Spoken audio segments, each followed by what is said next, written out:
चित्रपट भी नहीं है तो आपके हाथ में ही भगवान ने शक्ति दी है। कराग्रे बसते लक्ष्मी, कर मध्य सरस्वती, करमूले तो गोविंद, प्रभाते कर दर्शनम। अग्रभाग में लक्ष्मी जी का वास है, मध्य में सरस्वती, मूल में भगवान। और जिस पर लक्ष्मी, सरस्वती और भगवान की भक्ति, ये तीन चीज मिल गई, फिर चौथी चीज बची क्या? सब कुछ आ गया आपके पास। तो ऐसा दर्शन कर लो, फिर ऐसा हाथ रगड़ करके अपने मुख में लगा लो, तीनों की शक्ति मिलेगी, कृपा मिलेगी। हमारे हाथ में 4 तीर्थ हैं। अग्र तीर्थ देव तीर्थ है, इसलिए देवताओं को जल देते हैं तो ऐसे, सूर्य भगवान को जल ऐसे देते हैं ना, तो ये अग्र तीर्थ देव तीर्थ कहलाता है। पुष्प भगवान को चढ़ाना है तो ऐसे चढ़ाते हैं।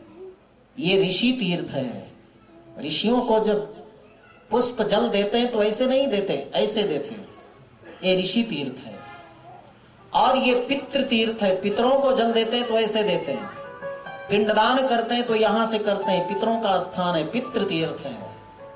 और ये ब्राह्म तीर्थ है, स्वयं को आचमन करते हैं तो यहां से करते हैं आचमन। छोटी छोटी बातें हैं, लेकिन आप ध्यान रखो तो आपको बहुत बड़ी उपलब्धि हो सकती है। आप प्रातः काल उठते हो, आपका दायां पैर जमीन में पहले जाता है कि बायां ध्यान नहीं देते, आप दाहिना पैर पहले रखो और पृथ्वी मां से क्षमा मांग लो। समुद्र वसने देवी पर्वत स्तन मंडले, विष्णु पत्नी नमस्तुभ्यम, पाद स्पर्शम क्षमस्व में। हे पृथ्वी मां, तेरे से ही हमें जल मिलता है। ये बोतल में जल आता है कहां से? पृथ्वी से ही ना निकाला जाता है, बोरिंग से। एक कपड़े कहां से मिलते हैं? कपास से बनते हैं। कपास कहां से आता है? जमीन से ही। कपड़े भी जमीन से मिलते हैं। अन्न कहां से मिलता है? पृथ्वी से ही। भोजन क्या, जल क्या, कपड़े क्या, भूषण क्या, सब पृथ्वी मां तेरे से मिलते हैं। मैं तेरे ऊपर पैर रखने जा रहा हूं, मेरे अपराध को क्षमा करना मां। ऐसा कहने से एक आपका धर्म हो गया, पुण्य हो गया, सत्कर्म हो गया। पहले लोग प्रणाम करते थे, जब से पृथ्वी को प्रणाम करना बंद कर दिए तब से भूकंप ज्यादा आने लगे, सुनामी आने लगे। इसलिए पृथ्वी को प्रतिदिन प्रणाम करना चाहिए, अलग से कुछ नहीं करना। आप पैर रखते हो उसके पहले ऐसी भावना कर लो। आप घर, ऑफिस, दुकान, फैक्ट्री में कितने बार रोज आते जाते हो, लेकिन थोड़ा ध्यान रख लो कि घर, फैक्ट्री, दुकान, मंदिर के अंदर पहले जाओ तो अपना दाहिना पैर पहले अंदर रखो। अगर ऐसा करोगे तो आपस में परस्पर प्रेम बढ़ेगा, परस्पर प्रीति सौहार्द बढ़ेगा, साथ ही साथ उस घर में सुख शांति बनेगी, उस ऑफिस, दुकान, फैक्ट्री में समृद्धि, अभिवृद्धि बढ़ेगी, लक्ष्मी का वास होगा। दाहिना पैर जा रहा है कि बायां पैर, ध्यान ही नहीं रहता। हाँ, अगर किसी शत्रु के घर जा रहे हो तो बायां पैर पहले रखो, अंदर तो चलेगा, क्योंकि बायां पैर रखने से वहां पर दरिद्रा, वहां पर शांति, वहां पर दुख, वहां पर कलह होता है। वाल्मीकि रामायण में आता है कि जिस समय हनुमंत लाल जी महाराज लंका में अपना बायां पैर पहले रखते हैं तो लंका की अभिवृद्धि, समृद्धि, शांति वहां पर उजड़ जाती है और वहां परस्पर कलह शुरू हो जाता है। थोड़ा से ध्यान रखो तो आपका सत्कर्म, पुण्य, धर्म प्रतिदिन चलता रहेगा। परीक्षित जैसे धर्मात्मा व्यक्ति के राजमहल में सुख शांति है, समृद्धि है, लेकिन लोगों ने आकर बताया कि महाराज कली का आगमन आपके राज्य में हो चुका, चारों तरफ अशांति मची हुई है। तो उस कली की खोज करने के लिए परीक्षित महाराज चल दिए। कई गांवों, शहरों, नदियों, वनों को पार करते हुए जब एक नदी के तट में पहुंचे तो एक दृश्य देखा। एक वृषभ है, बैल, जिसके 3 पैर कटे हुए हैं। एक गाय है जो रो रही है। पास में खड़ा एक राजा का वेशभूषा धारण करा हुआ व्यक्ति खड़ा है।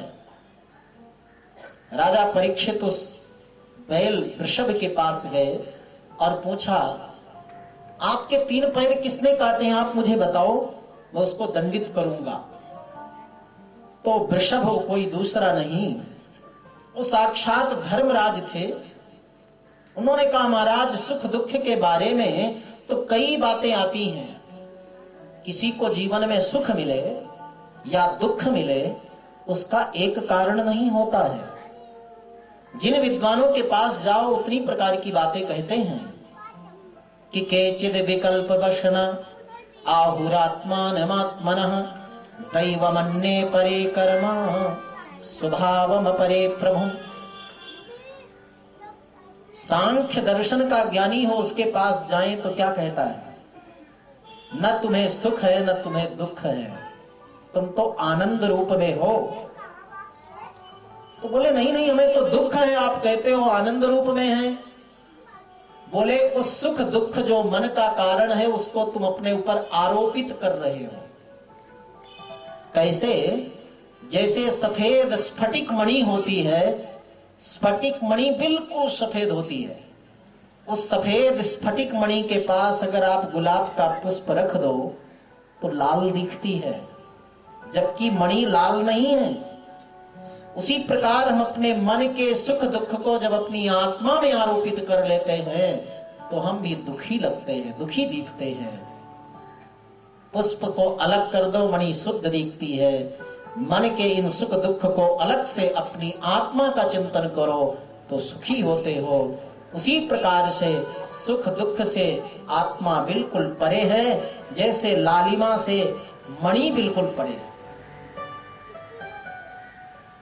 इसी प्रकार जब वेदांती के पास जाते हैं तो वेदांती कहते हैं अज्ञान से तुम्हें दुख हो रहा है।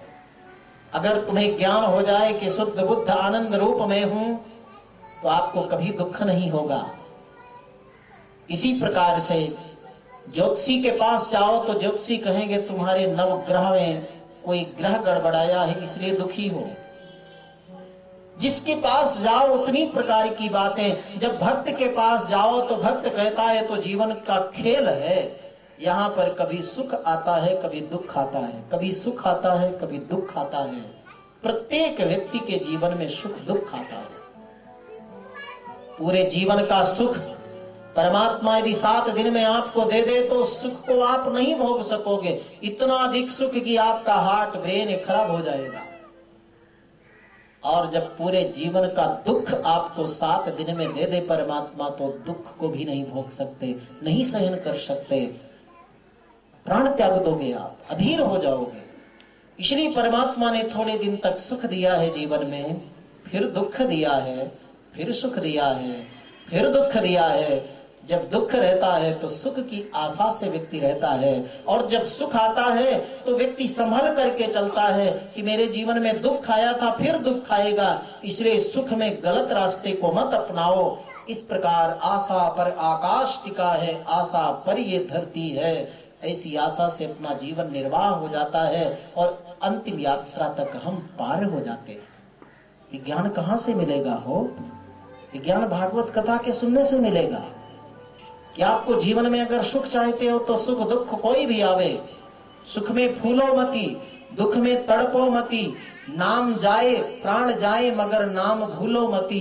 ये आपको मिलेगा उपदेश तो भागवती कथा से मिलेगा।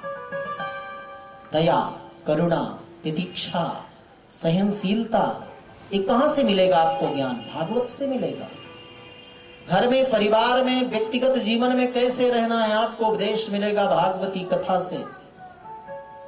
आपको बोलने का, आपके सोचने का, आपके विचार के, आपके भावनाओं का ज्ञान भी कहां से मिलेगा? भागवत से मिलेगा। आप सोचो कि टीवी में घर घर की कहानी देख लें और जीवन को समझ लें तो नहीं समझ पाओगे। आप चाहो कि, और एक सीरियल आता है ना जो बहुएं बहुत देखती हैं, देविया देखती है ना, हाँ, सास भी कभी बहू थी, ये देखते हैं ना लोग सीरियल।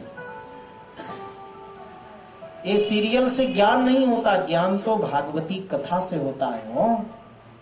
इसलिए भागवत में ज्ञान, वैराग्य, भक्ति सब कुछ छिपा हुआ है। ये भी इसमें बताया है कि हमारी वाणी में ही अमृत है और विष है। आगे आप सुनोगे ध्रुव जी के प्रसंग में कि किस प्रकार सौतेली माँ ने ध्रुव जी का अपमान किया। वाणी से हम चाहें तो अपने घर का वातावरण स्वर्ग वैकुंठ बना लें, वाणी के द्वारा हम चाहें तो अगले के मन को, आत्मा को जीत लें। इसलिए वाणी को कितना मृदु रखना ये भी भागवती कथा हमें बताती है। क्योंकि भागवती कथा में भक्ति ज्ञान वैराग्य सब कुछ भरा हुआ है।